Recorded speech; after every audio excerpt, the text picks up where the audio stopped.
c'est parti. Donc bonsoir à toutes et tous. Ce soir, nous allons parler des bandes Mogalef.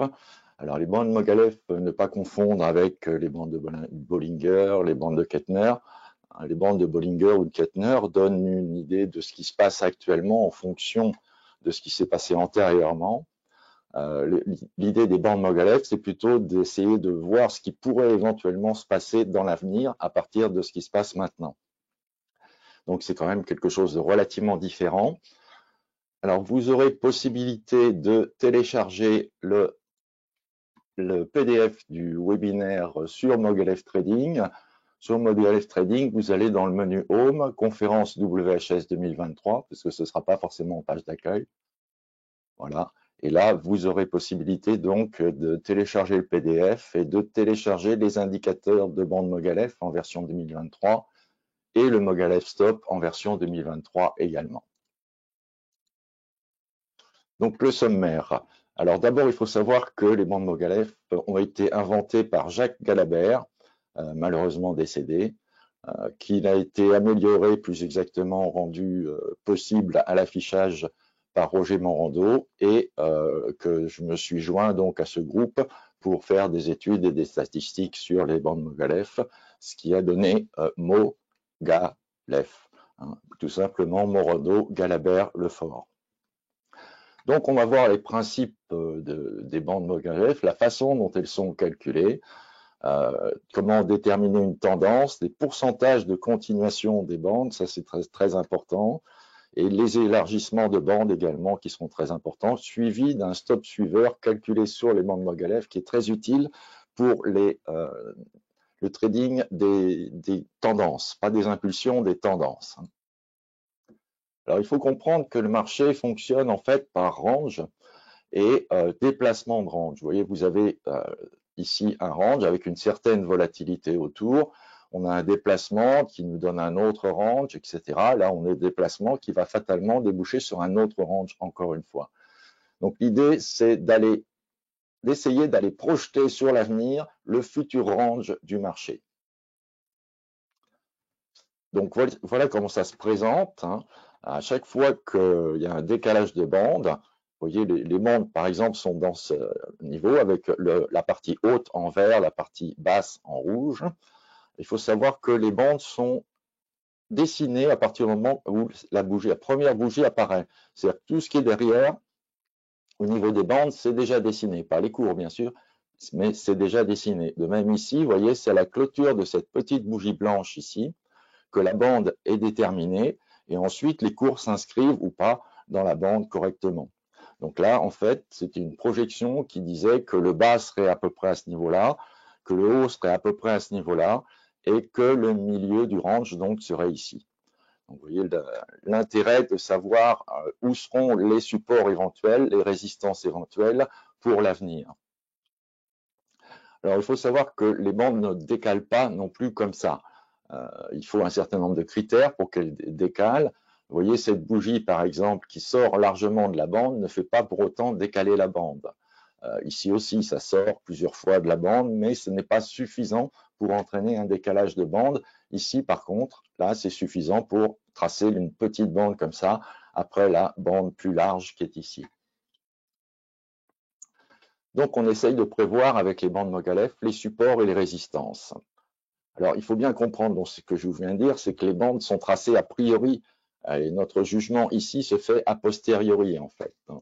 Donc, pour vous montrer un petit peu comment ça fonctionne,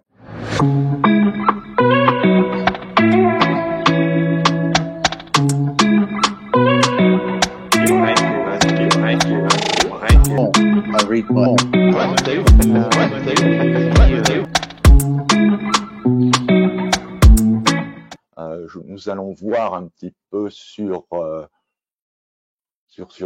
le dos plutôt, mini-dos, voilà. Donc, vous voyez, là, on est à un moment donné où la bougie vient de tracer une nouvelle bande avec un haut, un milieu et un bas. Donc, cette bande est tracée une fois pour toutes, hein. Donc, je vais vous faire avancer un petit peu le graphe au fur et à mesure et vous voyez, les cours s'inscrivent donc dans la bande et la bande reste au même niveau avec ses hauts, ses bas le milieu qui est relativement important quand même. Vous voyez, on touche le bas ici. Je fais défiler relativement vite et là, vous voyez, décalage de bande. Donc, la nouvelle bande est tracée, donc avec un haut probable ici, un milieu probable là et un bas probable ici.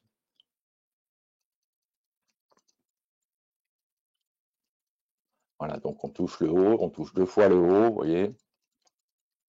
Hop, 3 fois, et là, décalage de bande. Décalage de bande, donc haut probable ici, bas probable ici. Bon, le bas est déjà touché. Voilà, le haut est touché. Vous voyez, l'intérêt, c'est donc de déterminer le range probable des cours à venir. C'est particulièrement intéressant sur des bandes relativement larges. Sur des bandes très petites comme ça, on n'a pas tellement d'informations en fait, et on va voir les caractéristiques de ces bandes larges justement. Et donc vous verrez que on peut arriver à tirer quelque chose. Voilà une bande particulièrement large ici qui s'est créée.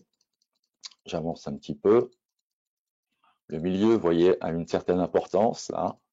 Hop, on sort par le haut. Et là, regardez particulièrement, on parlera de cette configuration. Donc, on sort par le haut, mais par une toute petite bande après une grande bande. Et on verra plus tard que ça peut être significatif d'une fin de mouvement, donc d'un moment de sortie.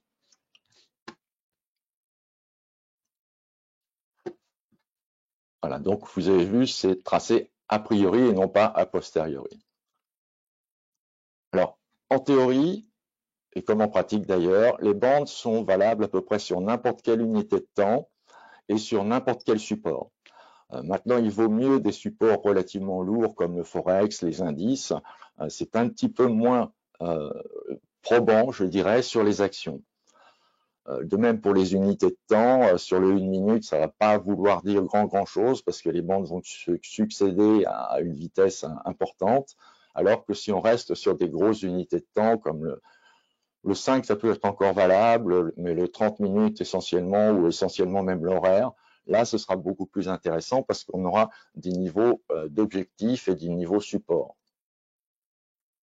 Ici, par exemple, pour vous montrer sur le long terme ce que ça donne, ici, nous avons le Forex en hebdomadaire. Donc, vous voyez que les bandes s'étaient tracées, par exemple, ici, en signifiant un haut probable là. Le milieu, ici, n'a jamais été touché. On décale vers le haut. Donc là, le bas probable était déterminé ici, le haut probable ici. On va toucher le bas, on va toucher le haut, on sort par le bas. Là, pareil, au niveau de cette bougie, là, donc, vous avez le haut qui est ici, le bas qui est ici en principe. Et là, pareil, on va toucher le bas, on va toucher le haut. Et là, pour l'instant, au jour d'aujourd'hui, ou plus exactement d'hier, je crois, nous sommes dans cette bande avec donc un maximum envisagé ici, une résistance envisagée ici et un support envisagé là. Donc vous voyez, c'est un avantage de connaître les positions probables des supports et résistances à venir.